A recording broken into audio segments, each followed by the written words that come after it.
मेरे प्रिय आत्मा, अभी अभी सूरज निकला। सूरज के दर्शन करता था। देखा आकाश में दो पक्षी उड़े जाते हैं। आकाश में न तो कोई रास्ता है, न कोई सीमा है, न कोई दीवार है, न उड़ने वाले पक्षियों के कोई चरण चिन्ह बनते हैं। खुले आकाश में जिसकी कोई सीमाएं नहीं, उन पक्षियों को उड़ता देखकर मेरे मन में एक सवाल उठा, क्या आदमी की आत्मा भी इतने ही खुले आकाश में उड़ने की मांग नहीं करती? क्या आदमी के प्राण भी नहीं तड़पते हैं सारी सीमाओं के ऊपर उठ जाने को, सारे बंधन तोड़ देने को, सारी दीवारों के पार, वहां जहां कोई दीवार नहीं, वहां जहां कोई फासले नहीं, वहां जहां कोई रास्ते नहीं, वहां जहां कोई चरण चिन्ह नहीं बनते, उस खुले आकाश में उठ जाने की मनुष्य की आत्मा की भी प्यास नहीं। उस खुले आकाश का नाम ही परमात्मा है। लेकिन आदमी तो पैदा होता है और बंधनों में बंध जाता है। चाहे पैदा कोई स्वतंत्र होता हो, लेकिन बहुत सौभाग्यशाली लोग ही स्वतंत्र जीते हैं और बहुत कम सौभाग्यशाली लोग स्वतंत्र होकर मर पाते हैं। आदमी पैदा तो स्वतंत्र होता है और फिर निरंतर परतंत्र होता चला जाता है। किसी आदमी की आत्मा परतंत्र नहीं होना चाहती है, फिर भी आदमी परतंत्र होता चला जाता है। तो ऐसा प्रतीत होता है कि शायद हमने परतंत्रता की बेड़ियों को फूलों से सजा रखा है। शायद हमने परतंत्रता को स्वतंत्रता के नाम दे रखे। शायद हमने कारागृहों को मंदिर समझ रखा है और इसीलिए यह संभव हो सका है कि प्रत्येक आदमी के प्राण स्वतंत्र होना चाहते हैं और प्रत्येक आदमी परतंत्र ही जीता है और मरता है। बल्कि ऐसा भी दिखाई पड़ता है कि हम अपनी परतंत्रता की रक्षा भी करते हैं। अगर परतंत्रता पर चोट हो तो हमें तकलीफ भी होती है, पीड़ा भी होती है। अगर कोई हमारी परतंत्रता तोड़ देना चाहे तो वो हमें दुश्मन भी मालूम होता है। परतंत्रता से आदमी का ऐसा प्रेम क्या है? नहीं, परतंत्रता से किसी का भी प्रेम नहीं, लेकिन परतंत्रता को हमने स्वतंत्रता के शब्द और वस्त्र ओढ़ा रखे। एक आदमी अपने को हिंदू कहने में जरा भी अनुभव नहीं करता कि मैं अपनी गुलामी की सूचना कर रहा हूं। एक आदमी अपने को मुसलमान कहने में जरा भी नहीं सोचता कि मुसलमान होना मनुष्यता के ऊपर दीवार बनानी। एक आदमी किसी वाद में, किसी संप्रदाय में, किसी देश में अपने को बांधकर कभी भी नहीं सोचता कि मैंने अपना कारागृह अपने हाथों से बना लिया। बड़ी चालाकी, बड़ा धोखा आदमी अपने को देता रहा है। और सबसे बड़ा धोखा यह है कि हमने कारागृहों को सुंदर नाम दे दिए, हमने बेड़ियों को फूलों से सजा दिया और जो हमें बांधे हुए हैं उन्हें हम मुक्तिदायी समझ रहे। ये मैं पहली बात आज कहना चाहता हूं। जो लोग भी जीवन में क्रांति चाहते हैं, सबसे पहले उन्हें समझ लेना होगा, बंधा हुआ आदमी कभी भी जीवन की क्रांति से नहीं गुजर सकता है। और हम सारे ही लोग बंधे हुए लोग। यद्यपि हमारे हाथों पर जंजीरें नहीं है, हमारे पैरों में बेड़ियां नहीं, लेकिन हमारी आत्माओं पर बहुत जंजीरें हैं, बहुत बेड़ियां। हाथ पैर पर बेड़ियां पड़ी हो तो दिखाई पड़ जाएंगी, आत्मा पर जंजीरें हो तो दिखाई भी नहीं पड़ती। अदृश्य बंधन इस बुरी तरह बांध लेते हैं कि उनका पता भी नहीं चलता और जीवन भी हमारा एक कैद बन जाता है। अदृश्य बंधनों में सबसे अद्भुत बंधन सिद्धांतों के, शास्त्रों के और शब्दों के। एक गांव में एक दिन सुबह सुबह बुद्ध का प्रवेश हुआ। गांव के द्वार पर ही एक व्यक्ति ने बुद्ध को पूछा, आप ईश्वर को मानते हैं? मैं नास्तिक हूं, मैं ईश्वर को नहीं मानता हूं, आपकी क्या दृष्टि? बुद्ध ने कहा, ईश्वर है, ईश्वर के अतिरिक्त और कुछ भी सत्य नहीं। बुद्ध गांव के भीतर पहुंचे। एक दूसरे व्यक्ति ने बुद्ध को कहा, मैं आस्तिक हूं, मैं ईश्वर को मानता हूं, आप ईश्वर को मानते हैं? बुद्ध ने कहा, ईश्वर है ही नहीं, मानने का कोई सवाल नहीं उठता। ईश्वर एक असत्य है। पहले आदमी ने पहला उत्तर सुना था, दूसरे आदमी ने दूसरा उत्तर सुना था, लेकिन बुद्ध के साथ एक भिक्षु था आनंद, उसने दोनों उत्तर सुने। वो बहुत हैरान हो गए। सुबह ही बुद्ध ने कहा कि ईश्वर है, दोपहर बुद्ध ने कहा ईश्वर नहीं है। आनंद बहुत चिंतित हो गया कि बुद्ध का प्रयोजन क्या है। लेकिन सांझ फुर्सत होगी, रात सब लोग विदा हो जाएंगे, तब पूछ लेगा। लेकिन सांझ तो मुश्किल और बढ़ गई। एक तीसरे आदमी ने आके पूछा कि मुझे कुछ भी पता नहीं है कि ईश्वर है या नहीं, मैं आपसे पूछता हूं, आप मानते हैं ईश्वर है या नहीं? बुद्ध उसकी बात सुनकर चुप रह गए और उन्होंने कोई भी उत्तर न दिया। रात जब सारे लोग विदा हो गए तो आनंद बुद्ध को पूछने लगा कि मैं बहुत मुश्किल में पड़ गया हूं, मुझे बहुत झंझट में डाल दिया आपने। सुबह कहा ईश्वर है, दोपहर कहा नहीं है, सांझ चुप रह गए, मैं क्या समझूं? बुद्ध ने कहा, उन तीनों उत्तर में कोई भी उत्तर तेरे लिए नहीं दिया गया था, तूने वो उत्तर क्यों दिए? जिनको उत्तर दिए गए थे उनके लिए दिए गए थे, तुझे तो कोई उत्तर नहीं दिया गया था। आनंद ने कहा, क्या मैं अपने कान बंद रखता? मैंने तीनों बातें सुन ली, यद्यपि उत्तर मुझे नहीं दिए गए थे, लेकिन देने वाले तो आप एक थे और आपने 3 उत्तर दिए। बुद्ध ने कहा, तू नहीं समझा, मैं उन तीनों की मान्यताएं तोड़ देना चाहता था। सुबह जो आदमी आया था वो नास्तिक था। जो नास्तिकता में बंध गया है उस आदमी की आत्मा भी परतंत्र हो गई। मैं चाहता था वो अपनी जंजीर से मुक्त हो जाए। उसकी जंजीर तोड़ देने को मैंने कहा ईश्वर है, ईश्वर है मैंने सिर्फ इसलिए कहा कि वो जो नहीं मानकर बैठा है अपनी जगह से हिल जाए, उसकी जड़ें उखड़ जाएं, उसकी दीवार गिर जाए, वो फिर से सोचने को मजबूर हो जाए। वो चुप हो गया है, उसने सोचा है कि यात्रा समाप्त हो गई, और जो भी आदमी समझ लेता है यात्रा समाप्त हो गई वो कारागृह में पहुंच जाता है। जीवन है अनंत यात्रा, वो यात्रा कभी भी समाप्त नहीं होती। लेकिन हिंदू की यात्रा समाप्त हो गई है, बौद्ध की यात्रा समाप्त हो गई, जैन की यात्रा समाप्त हो गई, गांधीवादी की यात्रा समाप्त हो गई है, मार्क्सवादी की यात्रा समाप्त हो गई है। जिसको भी वाद मिल गया है उसकी यात्रा समाप्त हो गई है। उसने सत्य को पा लिया, वो सत्य को उपलब्ध हो गया है।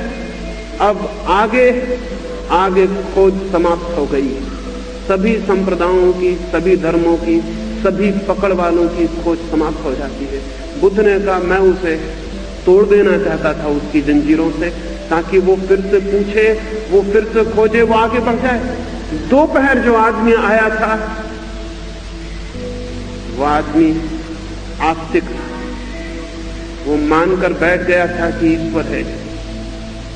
उससे मुझे कहना पड़ा कि ईश्वर नहीं है, ईश्वर है ही नहीं, ताकि मैं उसकी भी जंजीरों को ढीला कर सकूं, उसके मत को भी तोड़ सकूं, क्योंकि सत्य को वे ही लोग उपलब्ध होते हैं जिनका कोई मत नहीं। और सांझ जो आदमी आया था उसका कोई मत नहीं था। उसने कहा, मुझे कुछ भी पता नहीं है कि ईश्वर है या नहीं, इसलिए मैं भी चुप रह गया। मैंने उससे कहा कि तू चुप रह के खोज, मत की तलाश मत कर, सिद्धांत की तलाश मत कर, चुप हो, इतना चुप हो जा कि सारे शब्द खो जाएं, तो शायद जो है उसका तुझे पता चल सके। बुद्ध के साथ आप भी रहे होते तो मुश्किल में पड़ गए होते। अगर एक उत्तर सुना होता तो शायद बहुत मुसीबत ना होती, लेकिन अगर तीनों उत्तर सुने होते तो बहुत मुसीबत हो जाती। बुद्ध का प्रयोजन क्या है? बुद्ध चाहते क्या है? बुद्ध आपको कोई सिद्धांत नहीं देना चाहते। बुद्ध आपके जो सिद्धांत हैं उनको भी छीन लेना चाहते। बुद्ध आपके लिए कोई कारागृह नहीं बनाना चाहते। आपका जो बना कारागृह है उसको भी गिरा देना चाहते। ताकि वो खुला आकाश जीवन का खुली आंखों से देखने की क्षमता उपलब्ध हो सके। लेकिन इससे क्या होता है? बुद्ध चिल्लाते रहेंगे कि तोड़ दो सिद्धांत, और बुद्ध के पीछे लोग इकट्ठे हो जाएंगे और बुद्ध का सिद्धांत भी निर्मित कर लेंगे। दुनिया में जिन थोड़े से लोगों ने मनुष्य को मुक्त करने की चेष्टा की है, मनुष्य अजीब पागल है, उन्हीं लोगों को उसने अपना बंधन बना लिया। चाहे फिर वो बुद्ध हो, चाहे महावीर हो, चाहे मार्क्स हो और चाहे गांधी हो, चाहे कोई भी आदमी हो, जो भी मनुष्य को मुक्त करने की चेष्टा करता है, आदमी अजीब पागल है, उसी को अपना बंधन बना लेता है, उसी को अपनी जंजीर बना लेता है। और जिंदा आदमी तो कोशिश भी कर सकता है कि उसकी जंजीर न बने, और मुर्दा आदमी क्या कर सकता है? मरे हुए नेता, मरे हुए संत बहुत खतरनाक सिद्ध होते हैं, अपने कारण नहीं, आदमी की आदत के कारण। दुनिया के सभी महापुरुष जो कि मनुष्य को मुक्त कर सकते थे, कोई भी मनुष्य को मुक्त नहीं कर पाया है। मनुष्य ने उनको ही अपने बंधन में रूपांतरित कर लिया। इसलिए मनुष्य के इतिहास में एक अजीब घटना घटी। जो भी संदेश लेकर आता है मुक्ति का, हम उसको ही अपना एक नया कारागृह बना लेते हैं। इस भांति जितना मुक्ति के संदेश दुनिया में आए, उतने रंग रूप की जंजीरें दुनिया में तय और निर्मित होती चली गई। आज तक यही हुआ है, क्या आगे भी यही होगा? अगर आगे भी यही होगा तो फिर मनुष्य के लिए कोई भविष्य दिखाई नहीं पड़ता है। लेकिन ऐसा मुझे नहीं लगता कि जो आज तक हुआ है वो आगे भी होना जरूरी है। वो आगे होना जरूरी नहीं। ये संभव हो सकता है कि जो आज तक हुआ है वो आगे न हो, और न हो सके तो मनुष्यता मुक्त हो सकती है। लेकिन मनुष्यता मुक्त हो या ना हो, एक एक मनुष्य को भी अगर मुक्त होना है तो उसे अपने चित्त पर, अपने मन पर, अपनी आत्मा पर लगाई सारी जंजीरों को तोड़ देने की हिम्मत जुटानी पड़ती। जंजीरें बहुत मधुर हैं, बहुत सुंदर हैं, सोने की हैं, इसलिए और भी कठिनाई हो जाती। महापुरुषों से मुक्त होना बहुत कठिन मालूम होता है, सिद्धांतों से मुक्त होना बहुत कठिन मालूम होता है, शास्त्रों से मुक्त होना बहुत कठिन मालूम होता है, और अगर कोई कहे तो वह आदमी दुश्मन मालूम होगा। क्योंकि हम इन सारी चीजों को मानकर निश्चिंत हो गए हैं, अब खोजने की और कोई जरूरत ना रही। और अगर कोई आदमी कहता है इनसे मुक्त हो जाओ, तो फिर खोजने की जरूरत शुरू हो जाती है, फिर मंजिल खो जाती है, फिर रास्ता सामने आ जाता है। रास्ते पर चलने में तकलीफ मालूम पड़ती है, मंजिल पर पहुंच जाने में आराम मालूम पड़ता है, क्योंकि मंजिल पर पहुंचने के बाद फिर कोई यात्रा नहीं, कोई श्रम नहीं। मनुष्य ने अपने आलस्य के कारण झूठी मंजिलें तय कर ली और हमने सब मंजिलें पकड़ रखी। पहली बात, पहला सूत्र जीवन क्रांति का मैं आपसे कहना चाहता हूं, और वो ये, एक स्वतंत्र चित्त चाहिए, एक मुक्त चित्त चाहिए। एक बंधा हुआ कैप्सूल के भीतर बंद, दीवालों के भीतर बंद, पक्षपातों के भीतर बंद, वाद और सिद्धांत और शब्दों के भीतर बंद चित्त कभी भी जीवन की क्रांति से नहीं गुजर सकता है। और अभागे हैं वे लोग जिनका जीवन एक क्रांति नहीं बन पाता, क्योंकि वे वंचित ही रह जाते हैं इस सत्य को जानने से कि जीवन में क्या छिपा, क्या था राज, क्या था आनंद, क्या था सत्य, क्या था संगीत, क्या था सौंदर्य। उस सब से ही वे वंचित रह जाते। मैंने सुना एक सम्राट ने अपनी सुरक्षा के लिए एक महल बनाया। उसने ऐसा इंतजाम किया था कि महल के भीतर कोई दुश्मन ना हो। उसने सारे द्वार दरवाजे बंद कर दिए, सिर्फ एक दरवाजा महल में रखा, और दरवाजे पर 1000 नंगी तलवारों का पहरा था। एक छोटा छेद भी नहीं था मकान में, सारे महल के द्वार दरवाजे बंद कर दिए। और फिर वो बहुत निश्चिंत हो गया। अब किसी खिड़की से, किसी द्वार से, दरवाजे से किसी डाकू की, किसी हत्यारे की, किसी दुश्मन के आने की कोई संभावना न। पड़ोस के राजा ने सुना, वो उसके महल को देखने आया। वो भी उसके महल को देखकर बहुत प्रसन्न हुआ आदमी ऐसा पागल है, बंद दरवाजों को देखकर बहुत प्रसन्न होता है, क्योंकि बंद दरवाजों को वो समझता है सुरक्षा, सिक्योरिटी, सुविधा। उस राजा ने भी महल देखकर कहा हम भी एक ऐसा महल बनाएंगे, ये महल तो बहुत सुरक्षित है, इस महल में तो निश्चिंत रहा जा सकता है। जब पड़ोसी राजा द्वार पर आकर विदा हो रहा था और इस मित्र राजा के महल की प्रशंसा कर रहा था, तब सड़क पर बैठा हुआ एक बूढ़ा भिखारी जोर से हंसने लगा। उस भवन के मालिक ने पूछा तू हंसता क्यों, कोई भूल तुझे दिखाई पड़ती? उस भिखारी ने कहा एक भूल रह गई है महाराज, जब आप ये मकान तैयार करवाते थे तभी मुझे लगता था कि एक भूल रह गई है। उस सम्राट ने कहा कौन सी भूल? उस भिखारी ने कहा एक दरवाजा आपने रखा है, यही भूल रह गई। ये दरवाजा और बंद कर लें और भीतर हो जाएं तो फिर आप बिल्कुल सुरक्षित हो जाएंगे, फिर कोई भी किसी हालत में भीतर नहीं पहुंच सकता। उस सम्राट ने कहा पागल, फिर तो ये मकान कब्र हो जाए, अगर मैं एक दरवाजा और बंद कर लूं तो मैं मर जाऊंगा भीतर, फिर तो ये मौत हो जाएगी। उस भिखारी ने कहा इतना आपको समझ आता है कि एक दरवाजा और बंद कर लेने से आप मर जाएंगे, क्या आपको ये समझ में नहीं आता कि जितने दरवाजे आपने बंद किए हैं उसी मात्रा में आप मर गए? एक एक दरवाजा आपने बंद किया है, उसी मात्रा में जीवन से आपके संबंध टूट गए। अब एक दरवाजा बचा है, थोड़ा सा संबंध बचा है, आप थोड़े से जीवित हैं, इसको भी बंद कर देंगे तो बिल्कुल मर जाएंगे।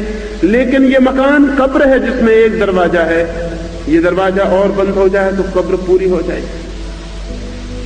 और अगर आपको ये लगता है कि एक दरवाजा बंद करने से मौत हो जाएगी तो जो दरवाजे बंद हैं उनको खोल लें, और अगर मेरी बात समझें तो सब दीवारें गिरा दें ताकि खुले सूरज के नीचे हो, खुले आकाश के नीचे पूरा जीवन उपलब्ध हो। लेकिन शरीर के लिए मकान जरूरी है और शरीर के लिए दीवारें भी जरूरी हैं, पर आत्मा के लिए न तो मकान जरूरी है और न दीवारें जरूरी। लेकिन जिनके पास शरीर को छिपाने के लिए मकान नहीं, उन्होंने भी अपनी आत्मा को छिपाने के लिए दीवारें और मकान बना रखे। जो खुले आकाश के नीचे सोते हैं उनकी आत्माएं भी खुले आकाश में नहीं उड़ती। जिनके शरीर पर वस्त्र नहीं है उन्होंने भी आत्मा के लिए लोहे के वस्त्र पहना रखे। और फिर आदमी पूछता है हम दुखी क्यों हैं, फिर आदमी पूछता है हम पीड़ित क्यों हैं, फिर आदमी पूछता है आनंद कहां मिलेगा? कभी परतंत्र चित्त को आनंद मिला है? कभी परतंत्रता ने सुख जाना है? कभी परतंत्र व्यक्ति कभी भी किसी भी स्थिति में सत्य को, सौंदर्य को उपलब्ध हुआ है? मैं एक घर में मेहमान था, एक बहुत प्यारी चिड़िया उस घर के लोगों ने कैद कर रखी। जिस पिंजरे में वो चिड़िया बंद थी वो चारों तरफ कांच से घिरा था। चिड़िया को बाहर का जगत दिखाई पड़ता होगा, लेकिन उस कांच की दीवार के भीतर बंद चिड़िया को पता भी नहीं हो सकता कि बाहर एक खुला आकाश, और उस बाहर खुले आकाश में उड़ने का भी आनंद। शायद वो चिड़िया उड़ने का ख्याल भी भूल गई हो, शायद उसके पंख किस लिए हैं ये भी उसे पता नहीं रहा होगा। और अगर आज उसे बाहर भी कर दिया जाए तो शायद वो घबराएगी और अपने सुरक्षित पिंजरे में वापस आ जाएगी। उसके पास पंख किस लिए हैं ये भी उस चिड़िया को पता नहीं। शायद पंख उसे निरर्थक लगते होंगे, बोझ लगते होंगे, और उसे ये भी पता नहीं है कि उस खुले आकाश में सूरज की तरफ बादलों के पार उड़ जाने का भी एक आनंद है, एक जीवन। उसे कुछ भी पता नहीं है। उस चिड़िया को कुछ भी पता नहीं है, हमें पता है। हमने भी कांच की दीवारें बना रखी, उन कांच की दीवारों के पार, बियॉन्ड, उनके अतीत भी कोई लोग, जहां कोई सीमा नहीं छूटी, जहां आगे और आगे अनंत विस्तार, जहां सूरज जहां बादलों का अतीत, आगे खुला आकाश। नहीं, हमें भी उसका कोई पता नहीं। शायद हमें भी आत्मा एक बोझ मालूम पड़ती है, और हम में से बहुत से लोग अपनी आत्मा को खो देने की हर चेष्टा करते हैं। हमें आत्मा भी एक बोझ मालूम पड़ती है, इसलिए शराब पी के आत्मा को भुला देने की कोशिश करते, संगीत सुन के भुला देने की कोशिश करते, किसी तरह आत्मा भूल जाए इसकी चेष्टा करते। वह आत्मा भी एक बोझ है, जैसे उस चिड़िया को पंख बोझ मालूम होते हैं, क्योंकि हमें पता नहीं कि एक आकाश है जहां आत्मा भी पंख बन जाती है, और आकाश की एक उड़ान है, जिस उड़ान की उपलब्धि का नाम ही प्रभु है, परमात्मा है। धर्म मनुष्य को मुक्त करने की कला है। अगर ठीक से कहूं तो धर्म मनुष्य के जीवन में क्रांति लाने की कला है। इसलिए कायर कभी धार्मिक नहीं हो सकते, डरे हुए लोग, भयभीत लोग कभी धार्मिक नहीं हो सकते, बल्कि भयभीत और डरे लोगों ने जो धर्म पैदा किया है वो धर्म जरा भी नहीं है, वो धर्म से बिल्कुल उल्टी चीज है, वो अधर्म से भी बदतर है। क्योंकि अधार्मिक आदमी भी साहसी हो सकता है, और जो आदमी साहसी है वो बहुत दिन तक अधार्मिक नहीं रह सकता। अधार्मिक आदमी भी विचारशील होता है, और जो आदमी विचारशील है वो बहुत दिन तक अधार्मिक नहीं रह सकता। रामकृष्ण के पास केशव चंद्र मिलने गए थे। केशव चंद्र विवाद करने गए थे रामकृष्ण से, रामकृष्ण की बातों का खंडन करने गए थे। सारे कलकत्ते में खबर थी कि चलें केशव चंद्र की बातें सुने। रामकृष्ण तो गांव के गंवार हैं, क्या उत्तर दे सकेंगे केशव चंद्र का? केशव चंद्र बड़ा पंडित, बड़ी भीड़ इकट्ठी हो गई थी। रामकृष्ण के शिष्य बहुत डरे हुए थे, केशव के सामने रामकृष्ण क्या बात कर सकेंगे, कहीं ऐसा ना हो कि फजीयत हो जाए। सब तो मित्र डरे थे, लेकिन रामकृष्ण बार बार द्वार पर आकर पूछते थे, केशव अभी तक आए नहीं। एक भक्त ने कहा भी कि आप पागल होकर प्रतीक्षा कर रहे हैं, और आपको पता नहीं कि आप दुश्मन की प्रतीक्षा कर रहे हैं। वो आके आपकी बातों का खंडन करेंगे, वो बहुत बड़े तार्किक हैं। रामकृष्ण कहने लगे, वही देखने के लिए मैं आतुर हो रहा हूं, क्योंकि इतना तार्किक आदमी अधार्मिक कैसे रह सकता है, यही मुझे देखना है। इतना विचारशील आदमी कैसे धर्म के विरोध में रह सकता है, यही मुझे देखना है। ये असंभव। केशव आए और केशव ने विवाद शुरू किया। केशव ने सोचा था रामकृष्ण उत्तर देंगे, लेकिन केशव एक एक तर्क देते थे। रामकृष्ण उठ उठ के गले लगा लेते थे और आकाश की तरफ हाथ जोड़ के किसी को धन्यवाद देते थे। थोड़ी देर में केशव बहुत मुश्किल में पड़ गए, उनके साथ आए लोग भी मुश्किल में पड़ गए। आखिर केशव ने पूछा कि आप करते क्या हैं, मेरी बातों का जवाब नहीं देते, और हाथ जोड़कर आकाश में धन्यवाद किसको देते? रामकृष्ण ने कहा, मैंने बहुत चमत्कार देखे, ये चमत्कार मैंने नहीं देखा। इतना बुद्धिमान आदमी, इतना विचारशील आदमी धर्म के विरोध में कैसे रह सकता है? जरूर भगवान का चमत्कार है, इसलिए मैं उसको ऊपर धन्यवाद देता हूं। और तुमसे मैं कहता हूं कि तुम्हें मैं जवाब नहीं दूंगा, लेकिन जवाब तुम्हें मिल जाएंगे, क्योंकि जिसका चित्त इतना मुक्त होकर सोचता है वो किसी तरह के बंधन में नहीं रह सकता, वो अधर्म के बंधन में भी नहीं रह सकता। झूठे धर्म के बंधन तुमने तोड़ डाले हैं, अब जल्दी ही अधर्म के बंधन भी टूट जाएंगे, क्योंकि विवेक अंततः सारे बंधन तोड़ देता है। और जहां सारे बंधन टूट जाते हैं वहां जिसका अनुभव होता है वही धर्म है, वही परमात्मा। मैं कोई दलील न दूंगा, तुम्हारे पास दलील देने वाला बहुत अद्भुत मस्तिष्क, वो खुद ही दलील खोज लेगा। केशव सोचते हुए वापस लौटे और उस दिन रात उन्होंने अपनी डायरी में लिखा, आज मुझे एक धार्मिक आदमी से मिलना हो गया। और शायद उस आदमी ने रूपांतरण शुरू कर दिया। मैं पहली बार सोचता हुआ लौटा और उस आदमी ने मुझे कोई उत्तर भी नहीं दिया और मुझे विचार में डाल दिया। मनुष्य के पास विवेक है, लेकिन विवेक बंधन में है, और जो विवेक बंधन में है वो सत्य तक नहीं पहुंच सकता। हमें सोच लेना है एक एक व्यक्ति को, हमारा विवेक बंधन में तो नहीं।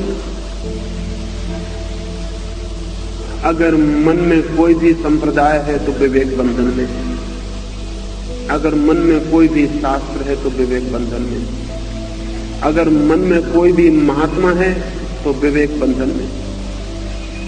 और जब मैं ये कहता हूं तो लोग सोचते हैं शायद मैं महात्माओं और महापुरुषों के विरोध में हूं। मैं किसी के विरोध में क्यों होने लगा?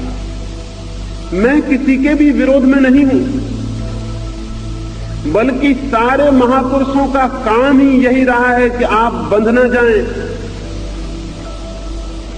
सारे महापुरुषों की आकांक्षा यही रही है कि आप बंध न जाएं, क्योंकि जिस दिन आपके बंधन गिर गए आप भी वही हो जाएंगे जो महापुरुष हो जाते। महापुरुष मुक्त हो जाता है और हम अजीब पागल लोग हैं, हम उसी मुक्त महापुरुष के पीछे बंध जाते, समस्त वाद बांध लेते हैं। वाद से छूटे बिना जीवन में क्रांति नहीं होती है, नहीं हो सकती। लेकिन हमें ख्याल भी नहीं आता कि हम बंधे हुए लोग हैं। अगर मैं अभी कहूं कि हिंदू धर्म व्यर्थ है, या मैं कहूं कि इस्लाम व्यर्थ है, या मैं कहूं कि गांधीवाद से छुटकारा जरूरी है, तो आपके मन को चोट लगती। अगर चोट लगती है तो आप समझ लेना कि आप बंधे हुए आदमी। चोट किसको लगती है? चोट का कारण क्या है? चोट कहां लगती है हमारे भीतर? चोट वहीं लगती है जहां हमारे बंधन है। जिस चित्त पर बंधन नहीं है उसे कोई भी चोट नहीं लगती। इस्लाम खतरे में है तो वे जो इस्लाम के बंधन से बंधे हैं खड़े हो जाएंगे युद्ध के लिए, संघर्ष के लिए, उनके छुरे बाहर निकल आएंगे। हिंदू धर्म खतरे में है तो वे जो हिंदू धर्म के गुलाम हैं वे खड़े हो जाएंगे लड़ने। और अगर कोई मार्क्स को कुछ कह दे तो जो मार्क्स के गुलाम है वो खड़े हो जाएंगे। और अगर कोई गांधी को कुछ कह दे तो जो गांधी के गुलाम है वो खड़े हो जाएंगे। लेकिन ये गुलामी चाहे किसी के साथ हो, मेरे साथ हो सकती। अभी मुझे बंबई में किसी ने कहा कि किसी मेरे मित्र ने कुछ अखबार में मेरे संबंध में लेख लिखे होंगे, तो किन्हीं दो व्यक्तियों ने उन मित्र को कहीं रास्ते में पकड़ लिया और कहा कि अब अगर आगे लिखा तो गर्दन दबा देंगे। मुझे बंबई में किसी ने कहा, तो मैंने कहा कि जिन्होंने उनको पकड़ के कहा कि गर्दन दबा देंगे वो मेरे गुलाम हो गए, वो मुझसे बंध गए। मैं अपने से नहीं बांध लेना चाहता हूं किसी को। मैं चाहता हूं कि प्रत्येक व्यक्ति किसी से बंधा हुआ न रह जाए। एक ऐसी चित्त की दशा हो कि हम किसी से बंधे हुए नहीं। उसी हालत में एक क्रांति तत्काल होनी शुरू हो जाती है, एक एक्सप्लोजन, एक विस्फोट हो जाता है। जो आदमी किसी से भी बंधा हुआ नहीं है उसकी आत्मा पहली दफे अपने पर खोल लेती है खुले आकाश और उड़ने के लिए तैयार हो जाती है। बंधा हुआ आदमी का मतलब है पंख बंधे हैं जमीन से, पैर गड़े हैं जमीन में, उड़ेंगे कैसे? और फिर हम पूछेंगे कि चित्त दुखी है, अशांत है, परेशान है, आनंद कैसे मिले, परमात्मा कैसे मिले, सत्य कैसे मिले, मोक्ष कैसे मिले, निर्वाण कैसे मिले? कहीं आकाश में नहीं है निर्वाण, कहीं दूर 7 आसमानों के पार नहीं है मोक्ष, यही है और अभी है। और उस आदमी को उपलब्ध हो जाता है जो कहीं भी बंधा हुआ नहीं, जिसकी कोई क्लिंगिंग नहीं है, जिसके हाथ किसी दूसरे के हाथ को नहीं पकड़े हुए, जो अकेला है और अकेला खड़ा है, और जिसने इतनी साहस और इतनी हिम्मत जुटा ली है कि अब वो किसी का अनुयायी नहीं है, किसी का पीछे चलने वाला नहीं है, किसी का अनुकरण करने वाला नहीं है, अब वो किसी का मानसिक गुलाम नहीं है, मेंटल स्लेवरी उसकी नहीं है। लेकिन हम कहेंगे कि मैं जैन हूं और कभी न सोचेंगे कि हम महावीर के मानसिक गुलाम हो गए। कहेंगे मैं कम्युनिस्ट हूं और कभी ना सोचेंगे कि हम मार्क्स और लेनिन के मानसिक गुलाम हो गए। कहेंगे मैं गांधीवादी हूं और कभी ना सोचेंगे कि हम गांधी के गुलाम हो। दुनिया में गुलामों की कतारें लगी हैं, गुलामी के नाम अलग अलग हैं, लेकिन गुलामी कायम है। मैं गुलामी नहीं बदलना चाहता कि एक आदमी से छोड़ा के दूसरे की गुलामी आपको पकड़ा दी जाए, उसमें कोई फर्क नहीं पड़ता। वो वैसे ही है जिससे लोग मरघट लाश को ले जाते हैं कंधे पर रख के, एक कंधा दुखने लगता है तो दूसरे कंधे पर रख लेते, थोड़ी देर में दूसरा कंधा दुखने लगता है, फिर कंधा बदल लेते। आदमी गुलामियों में कंधे बदल रहा है। अगर गांधी से छूटता है तो मार्क्स से जकड़ जाता है, अगर महावीर से छूटता है तो मोहम्मद को पकड़ लेता है, अगर एक बात से छूटता है तो फौरन पहले इंतजाम कर लेता है कि किसको पकड़ूंगा। लोग मेरे पास पूछने आते हैं कि आप कहते हैं ये गलत है वो गलत है, आप हमें ये बताइए कि सही क्या है। वो असल में ये पूछ रहे हैं कि फिर हम पकड़ें क्या, वो हमें बताइए। जब तक हमें पकड़ने को ना हो तब तक हम छोड़ेंगे नहीं। और मैं आपसे कह रहा हूं पकड़ना गलत है, मैं ये नहीं कह रहा हूं कि आप क्या पकड़ें, मैं आपसे कह रहा हूं पकड़ना गलत है। क्लिंगिंग एज सच, वो गांधी से है, बुद्ध से है या मुझसे है, इससे कोई फर्क नहीं पड़ता, किसी से भी है। पकड़ने वाले चित्त का स्वरूप एक ही है। पकड़ने वाला चित्त खाली नहीं रहना चाहता, वो चाहता है कहीं ना कहीं मेरी मुट्ठी बंदी रहनी चाहिए, मुझे कोई सहारा होना चाहिए। और जब तक कोई आदमी किसी के साथ सहारा खोजता है तब तक उसकी आत्मा के पंख खुलने की स्थिति में नहीं आते। जब आदमी बेसहारा हो जाता है, सारे सहारे छोड़ देता है, सब सहारे छोड़ देता है, हेल्पलेस खड़ा हो जाता है और जानता है कि मैं अकेला हूं। और यही सच है कि एक एक आदमी बिल्कुल अकेला है।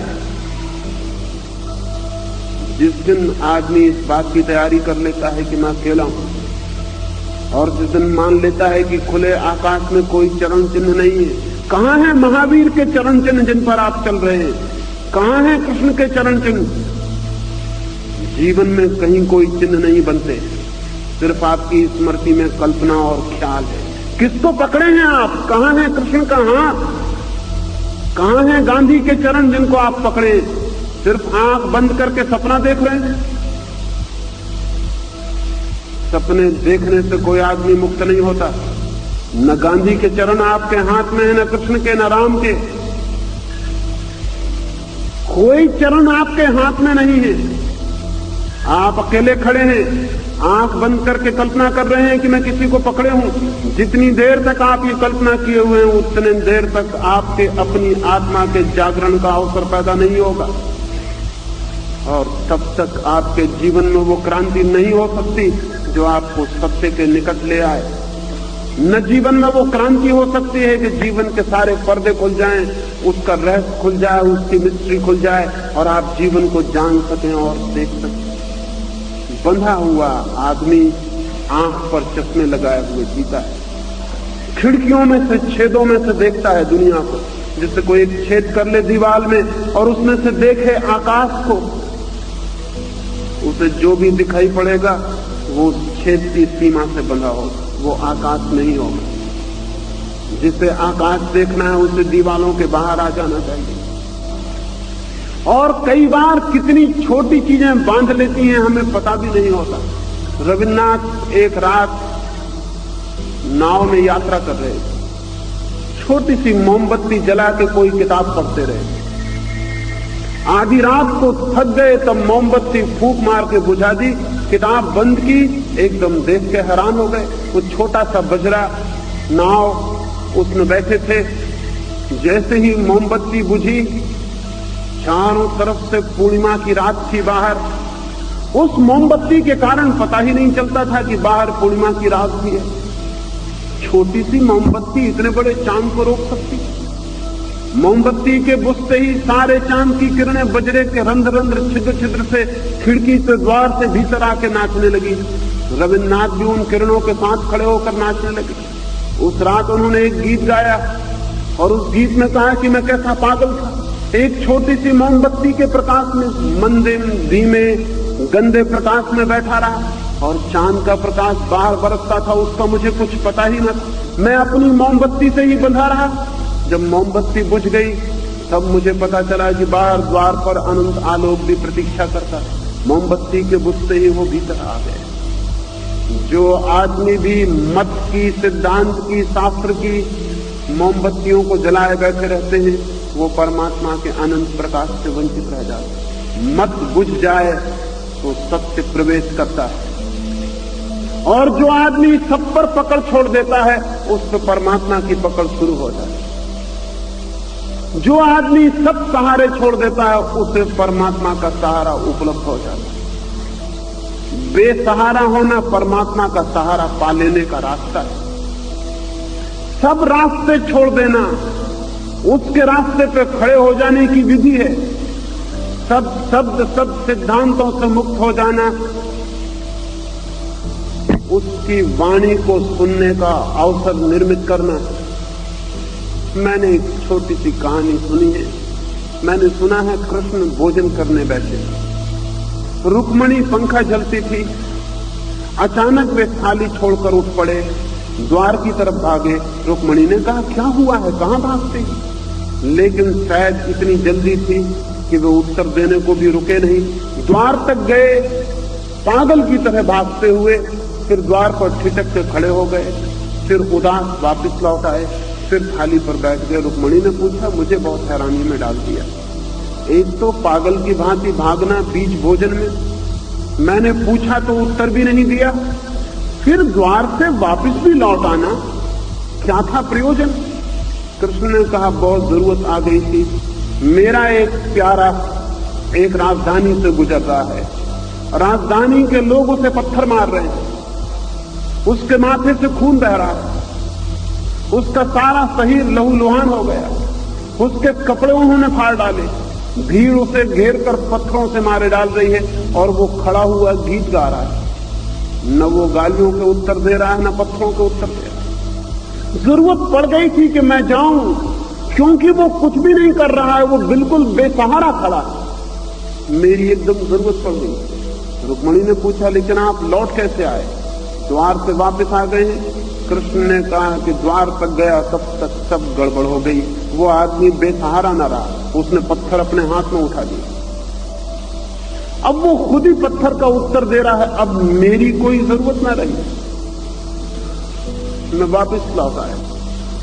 वो आदमी खुद ही सहारा खोज लिया है, अब वो बेसहारा नहीं। ये कहानी सच हो कि झूठ, इस कहानी के सच झूठ होने से मुझे कोई प्रयोजन नहीं, लेकिन एक बात मैं अपने अनुभव से कहता हूं, जिस दिन आदमी बेसहारा हो जाता है उसी दिन परमात्मा के सारे सहारे उसे उपलब्ध हो जाते हैं। लेकिन हम इतने कमजोर, हम इतने डरे हुए लोग कि हम कोई न कोई सहारा पकड़े रहते हैं, और जब तक हम सहारा पकड़े रहते हैं तब तक परमात्मा का सहारा उपलब्ध नहीं हो सकता है। स्वतंत्र हुए बिना सत्य की उपलब्धि नहीं है, और सारी जंजीरों को तोड़े बिना कोई परमात्मा के द्वार पर अंगीकार नहीं होता है।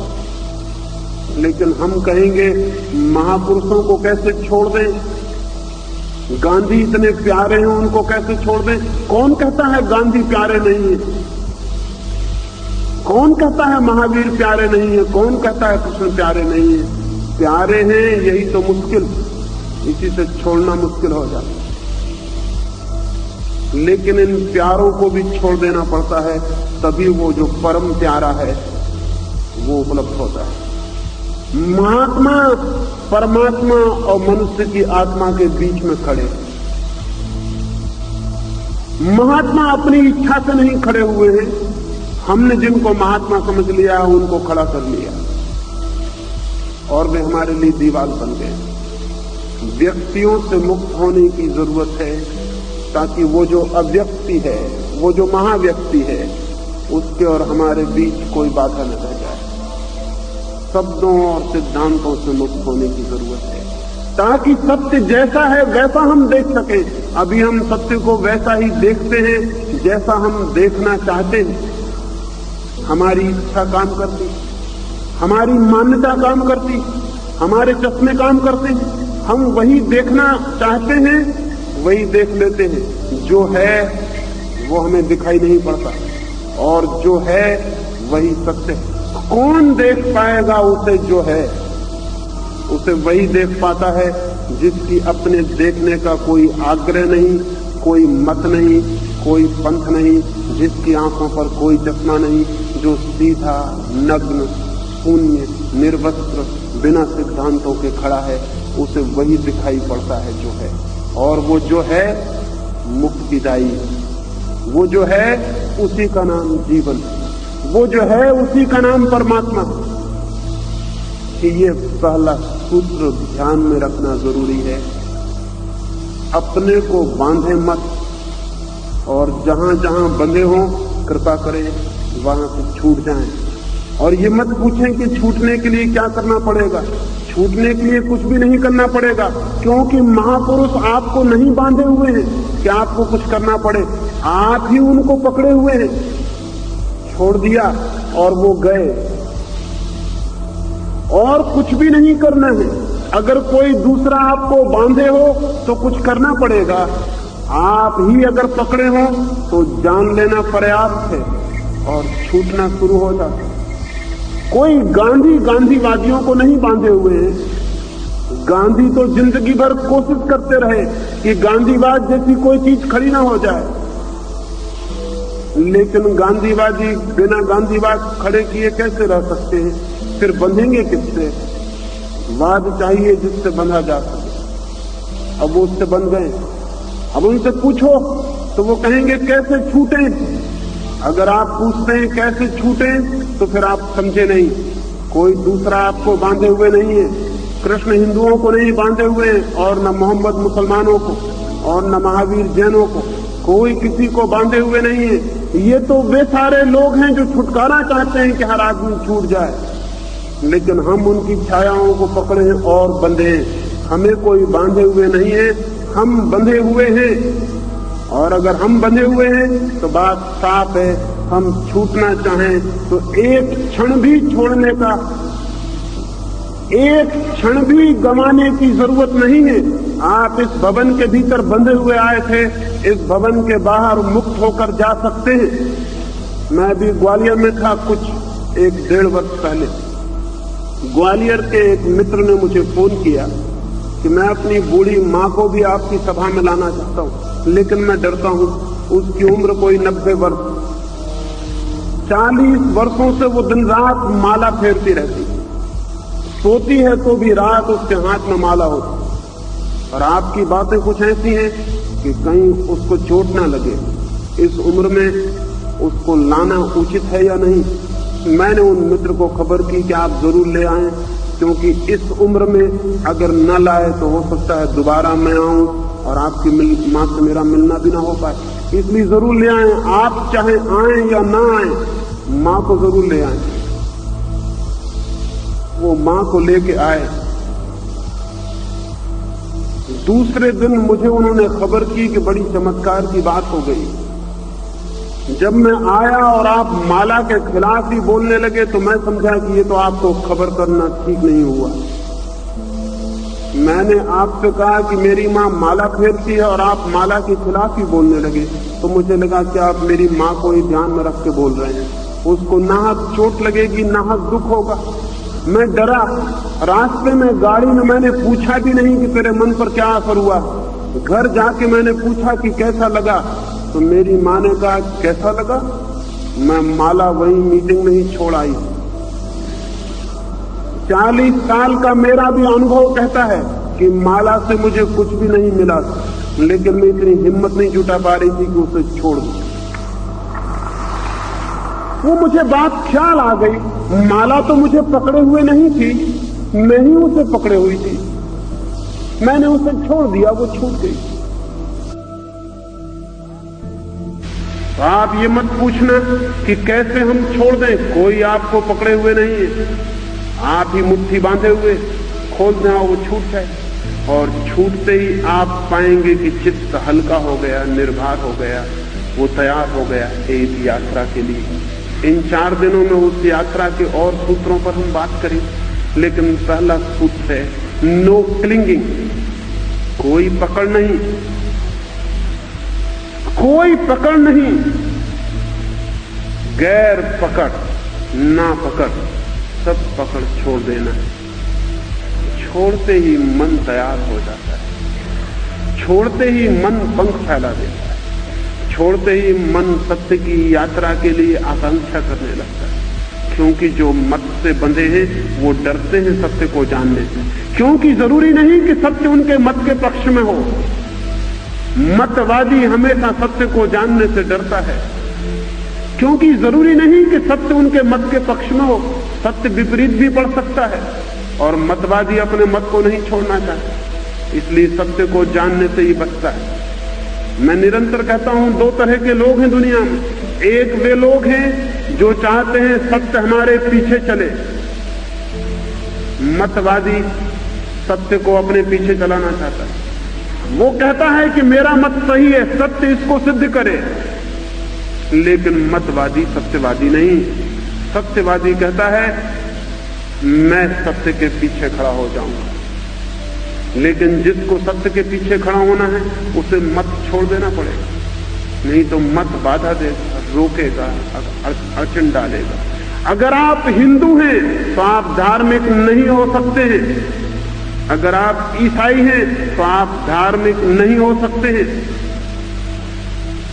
अगर धार्मिक होना है तो ईसाई, हिंदू और मुसलमान से मुक्ति आवश्यक है। अगर जीवन के सत्य को जानना है तो जीवन के संबंध में जो भी मत पकड़ा है उससे मुक्ति आवश्यक है। वो बूढ़ी औरत अद्भुत थी, छोड़ गई माला। माला की कीमत 4 आना तो रही ही होगी। आप जो सिद्धांत पकड़े हैं उनकी कीमत 4 आना भी नहीं। उनको ऐसे ही छोड़ा जा सकता है हाथ से नीचे, और छोड़ के आप महंगाई में नहीं पड़ जाएंगे, नुकसान में नहीं पड़ जाएंगे। छोड़ते ही आप पाएंगे कि जो छूट गया है वो सत्य की तरफ जाने में बाधा था, और पहली बार आंख खुलेगी कि मैं जीवन को वैसा देख सकूं जैसा वो है। ये पहला सूत्र।